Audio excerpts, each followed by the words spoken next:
كهرباء جاذبية ولا جاذبية كهربائية؟ والله ما بعرف شو بدي قلكم.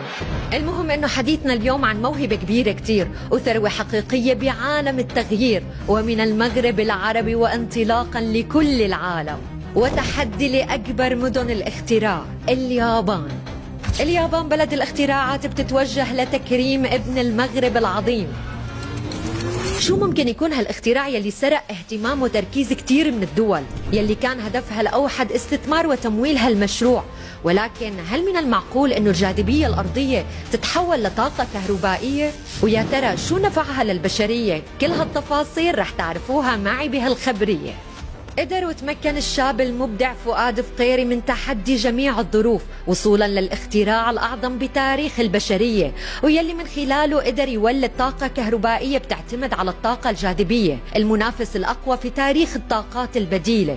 آلة متعددة الأحجام تتميز بقدرتها الفائقة على تحويل طاقة الجاذبية إلى طاقة كهربائية منافسة بنسبة 100%.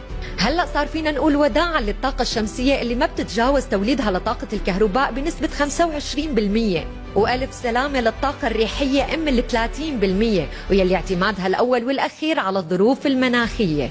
غيكون أفضل من الطاقة الشمسية وأفضل من الطاقة الريحية بفضل المردودية. يعني احنا في الحالة ديالي الجاذبية دائما موجودة. وهلأ صار الوقت نتمتع بفعالية تفوق 90% مع الكهرباء الجاذبية اللي بتضل تشتغل 22 ساعة متواصلة.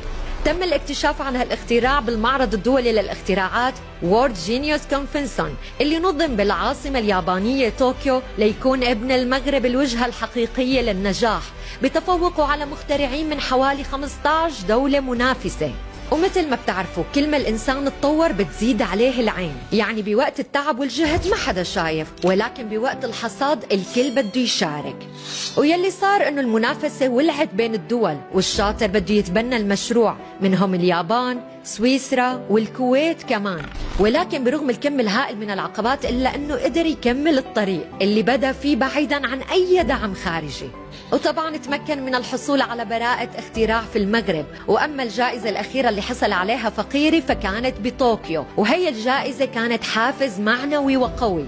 والشي اللي ما كان متوقعه فقيري هو حصوله على الجائزة الكبرى اللي كانت لقاء منافسة عقلية ضخمة نافس عليها عقول تايوانية، كورية ويابانية، بالإضافة لحصوله على الميدالية الذهبية بمسابقة جنيف.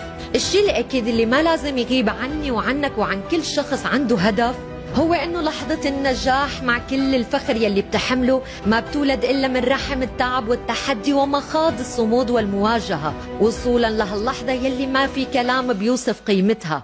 شاركوا قصة بطل المغرب بكل مكان، وهي كانت قصة نجاح اليوم. بشوفكن بقصص نجاح اخرى. سلام.